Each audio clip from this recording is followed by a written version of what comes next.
what carried me when I was separated from my grandmother and sent to live with my mother at 6 years old. I suddenly land in a place that's completely foreign to me. I don't know anybody. I don't really even know my mother. I just know when people say, "That's your mother." I walked into that space feeling completely alone and abandoned with no explanation of why I was being sent away. I remember the first night entering into that house and being told that I wouldn't be able to sleep with my mother and I wouldn't be able to sleep inside the house. Olwaleero nkuleetedde omukyala Oprah Winfrey, omukyala eyazaalibwa nga tamanyi maama wadde nga yaliyo, ate nga ne taata yali gy'ali naye nga naye tamumanyi.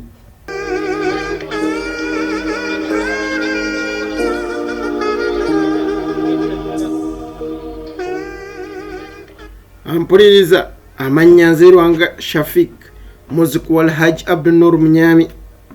Nkusaba subscribing, liking, sharing, ate weerabira okunyiga kade kitusobozese programu zonna okuzigoberera obulungi. Bangi tukyabaleeta era tugenda kubanga tuba batuusaako. Bonna yo munaatusaba mu comment tujja kubeera nga nabo tuba batuusaako.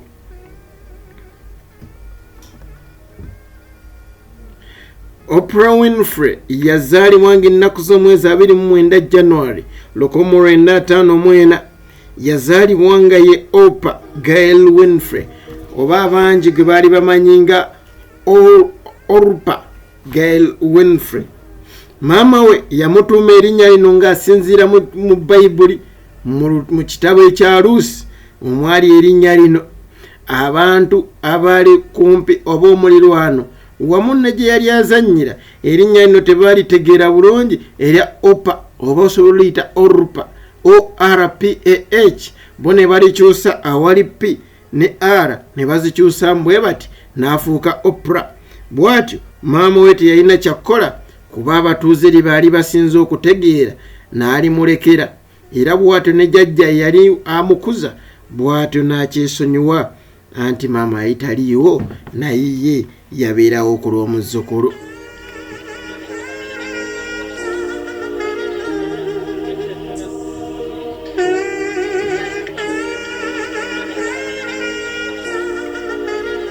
Yazaalibwa mu kibuga Mississippi eri maama ataali muwase ate nga yali mukyala mutiini.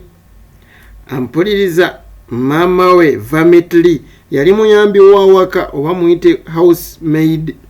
Taata we Vernon Winfrey ye yali omusimi wa zaabu n'amayinja amanene era yali kinyonzi oba muyite omusazi w'enviiri. N'emirimu emirala mingi yasobola okukola ng'omusajja ewaka ajja okuyimirizaawo famire. Taata we omulala era yali amukaayanira ye yali ssaabalwanyi era yalwana mu ssematalo owokubiri era nga yali musajja muleme. Yayitibwa Noah Robinson Senior era naye y'omu ku baali bamukaayanira. Mu 2006 kyasobola okuba nga kizuulibwa nti omukyalo ono yali na omusaayi ogw'Obufirika era ng'asibuka mu ggwanga lya George Weah ntegeeza Liberia.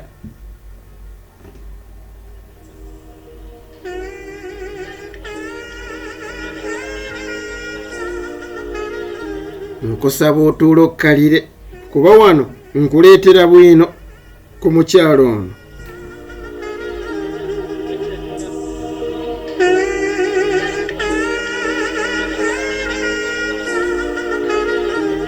Nga yakazaalibwa maama we yagenda mu mambuka ga Amerika, kitegeeza nti teyasobola kumulabako era bw'atyo n'amala ekiseera ekyali eky'emyaka 6 bweddu ng'omwana waali nga tamanyi nnyina.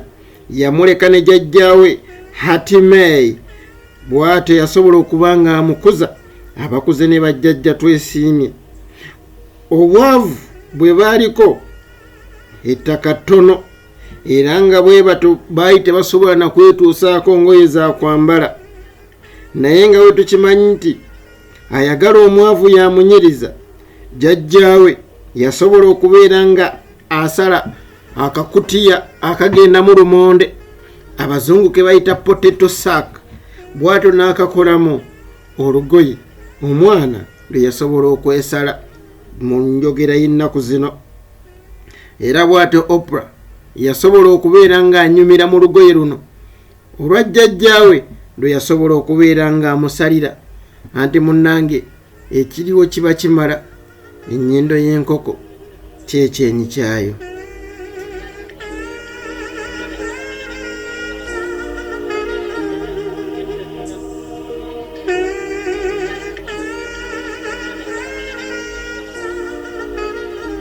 Jjajjaawe yatandika okumusomesa enjatula y'ebigambo era yali ayagala nnyo amulabeko ng'ayogera mu bantu aleme kubeeramu kutiitiira kwonna. Era bw'atyo yasobola n'okumutwala mu ccaaki ey'oku kyalo oba ekkereziya eyali okumpimpi, era eyo gye baamutuumira erinnya ly'omubuulizi oba muyite preacher ku myaka gye egyo emito egy'emyaka 6. Era bw'atyo eyo baamala omutuuma erinnya eryo baasinziira ku ngeri gye yali asobola osomamu ekitabo ekya Bayibuli.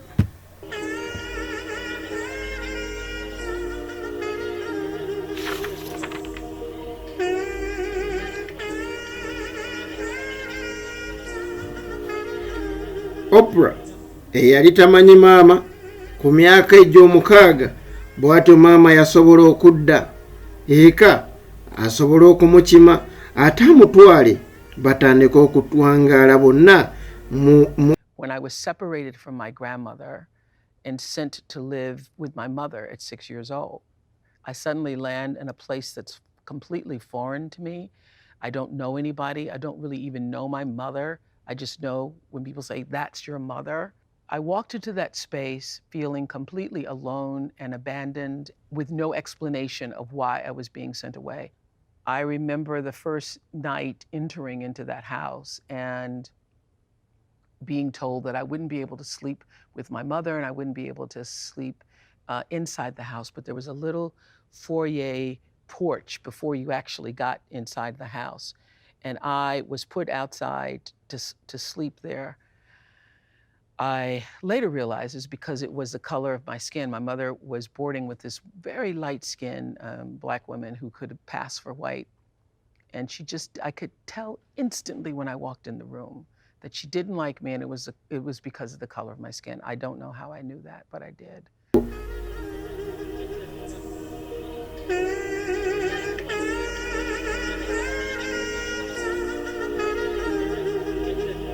Obwavu bweyongera, jjukira nti waakiriko yagamba waakiri okudda ewa jjajja, naye ate buno obwavu bususse anti ebibina ebibisiŋŋana waneeno odda ewa jjajja yali akufaako okusinga okubeera ewa maama.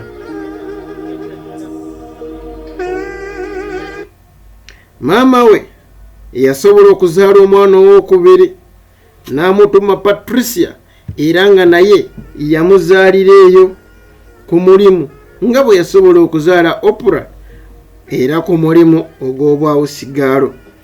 Patricia ono bwe njogerera kakati mufu, ettaka lyamumira dda era yasobola okufa mu 2003 nga kigambibwa nti ebidagaladagala bye yakozesa tebyamusussa myaka 23.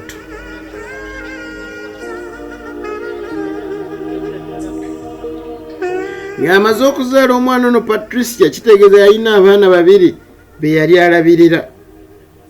Wadde ng'enjovu teremererwa amasanga gaayo, maama Lee abaana baamuzitoowako.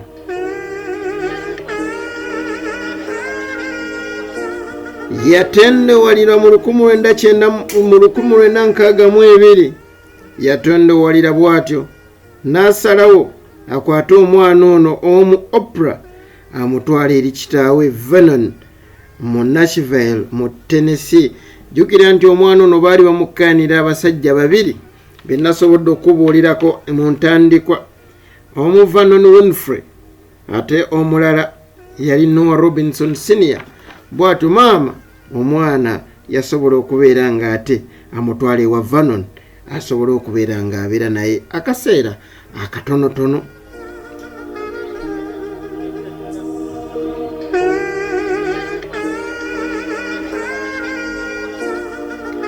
nga yakamusindika waayita ebbanga ttono maama n'afuna olubuto olwokusatu era bw'atyo n'akubawo kasukaali ng'enjogera y'ennaku zino. Akasukaali kano bwe yamala okubeera ng'akakubawo yakatuuma erinnya erya Patricia nga bwe yatuuma omwana we ow'okubiri. olw'obwavu obungi maama bwe yaliko, obwavu bwali bumuyitiriddeko obungi, yasalawo Patricia gwe yaakazaala amuguze abo abatalina baana nga banoonya omwana ow'okubeera naye oba ow'okugula.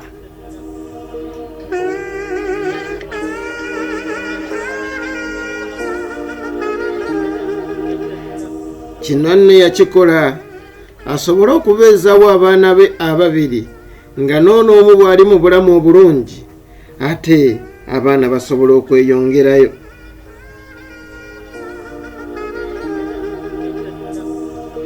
Oprah teyamanya nti alina muganda we ow'okubiri paka wano jjo ly'abalamu 2010 lwe yasobodde okukitegeera nti ddala ayinayo mu muto we eyakulira mu famire etaali yaabwe.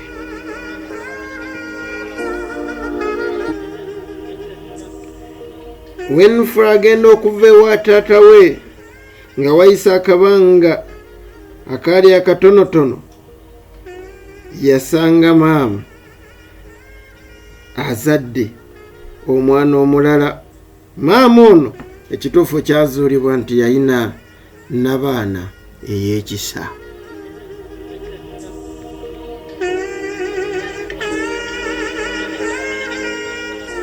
Yakubawo eddenzi lyeyatuuma Jeffrey lwakuba nti munnange wenjogerera kati Jeffrey y'emu ku mbuyaga ezikunta anti yafa mu 1989 era nga kigambibwa nti bambi yafa obulwadde obwakiri atabaala oba buyite mukenenya.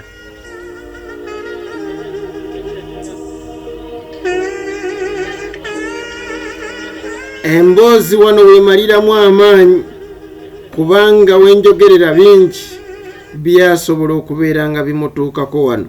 Nkusaba likinga, subscribinga, nyiga kadde kaffe Fic Media ate buli kimu kisobola okuba nga kitambula bulungi.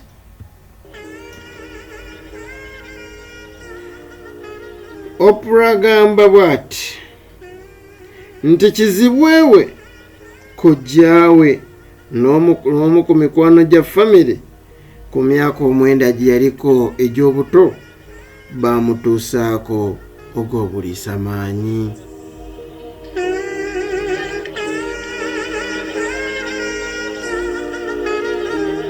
Kino yakyogerera ku TV emu mu 1986 era bw'atyo yavaayo n'agamba nti awulira ensonyi n'okuswala okwogera ebigambo ebyo ebyamutuusibwako.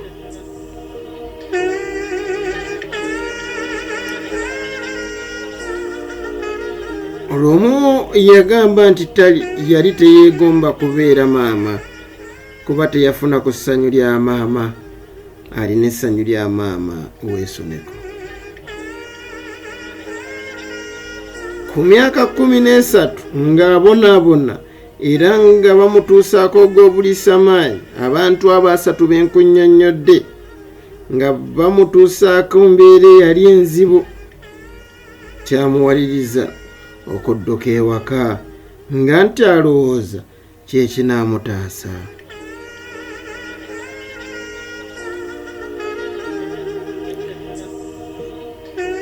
Bwe yadduka ewaka yagenda okwekenneenya ng'amazima gali nti yandiba nga yaddukayo ng'ali lubuto.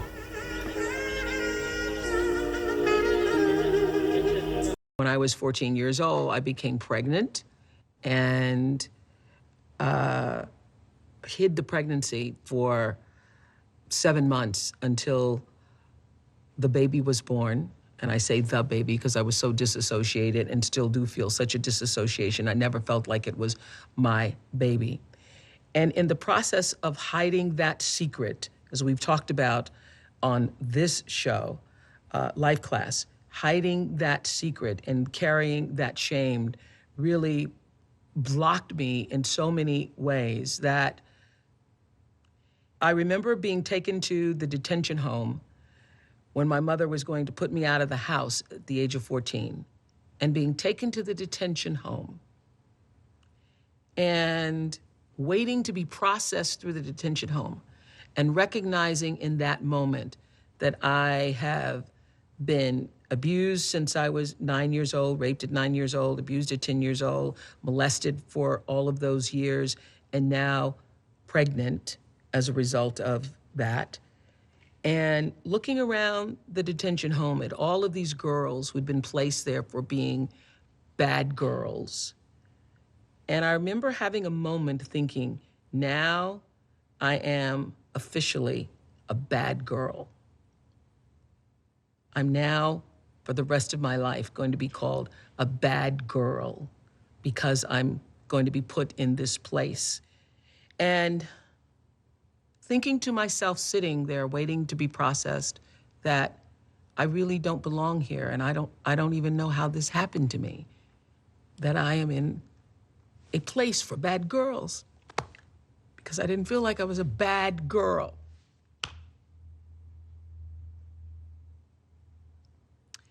And as I sat there thinking, I don't belong in this place for bad girls, because I'm not a bad girl, a woman comes out and says to myself and to my mother, I'm sorry, Miss Lee, but there's not enough room on our docket for your daughter. You'll have to come back in 2 weeks. There isn't enough room for her here. And my mother and I had to leave. And I was released to go to live with my father. And that was my saving grace. And so from that moment forward, I felt like I had been somehow saved, that somebody up there, out there, recognized that I wasn't a bad girl. And now here I was going to have another chance. And after I gave birth at 14 years old to a child that I never even knew how this even happened to me at the time, when that child died, my father said to me, this is your second chance. This is your opportunity to seize this moment and make something of your life. And I took that chance and understood for myself, even though I didn't have the words to articulate it, that now I know better, so I can do better.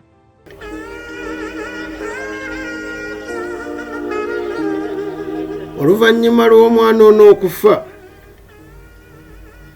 kigambibwa nti Mukama Katonda tagera kibi. Taata we yasobola okuba nga amugamba nti okufa kw'omwana kikuwadde omukisa ogwokubiri mu bulamu.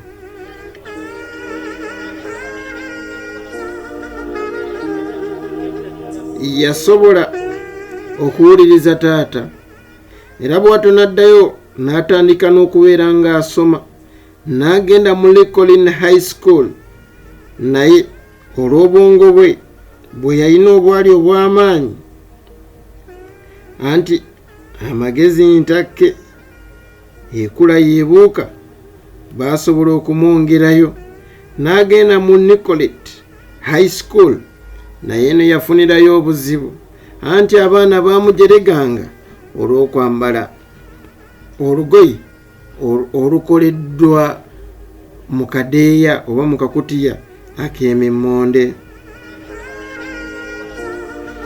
Teyabeeranga na ssente za kulya nga banne bwe balya mu kantiini.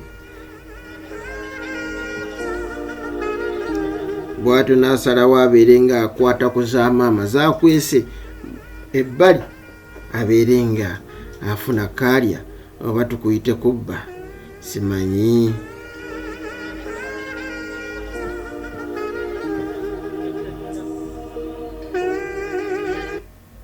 Era bw'atyo ng'ebyo byonna bisobodde okutambula bwe bityo,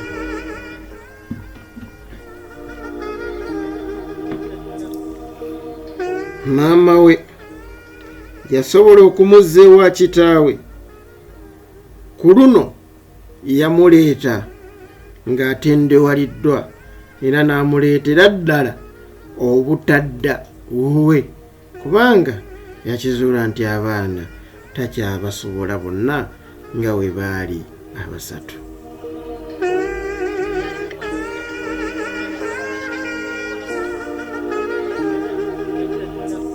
Ewa taata we gye yagenda yasanga taata musajja mukambwe, anti ng'ayagala omwana we asome, era bw'atyo yamutwalanga ku ssomero, n'amutwala mu essomero lyayitibwanga East Nashville High School.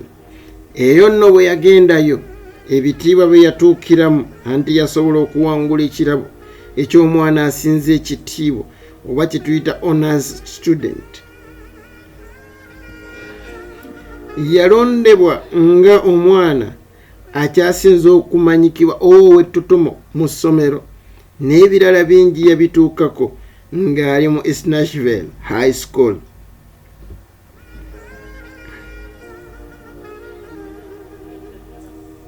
Yasobola okwegatta ku Tennessee State University. Bw'atyo eyunivasite y'emu ku ezo ezaali ez'amaanyi era nga yali y'abaddugavu. Yasobola okusomera okwogera mu bantu oba giyite communication.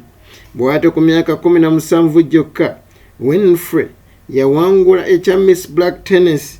Bw'atyo n'afuuka ow'ettutumu era ow'amaanyi ku myaka egy'emito. Kyawaliriza rediyo emu okumukansa asoma amawulire wadde nga yali akyali mu ssomero. Way from Chicago's Providence St. Mel High School today, the students at the all-black inner-city school had been told their school would close because the Chicago Archdiocese had run out of money. Akyebaliza jjajjaawe kuba ye yamutwala mu kereziya ayige okwogerera mu bantu. Oprah Winfrey saagala obeere nga weerabira nti essaawa eno y'omu ku bakyala abakyasinze okuba nga boogerwako. Yatuumibwako n'abakyala w'empewo oba Queen of all media, era bw'atyo n'asobola okubeera nga alangiribwa nti y'omu mukyala African American omuddugavu ali mu America mu senkyale ey'abiri asinga obugagga, n'ebirala bingi bye baasobola okuba nga bamuyita. Naye nga kyesaagala obeere nga weerabira nti yayita mu maggwa, yayita mu bingi, yasobola okuguma n'awangula. Naawe osobola, nange nsobola. Subscribing, liking, weebale kubeera naffe. Muzikwa Alhaji Abdunnoor Munyamishafi Kulwanga. Omukama Katonda akunkuumire.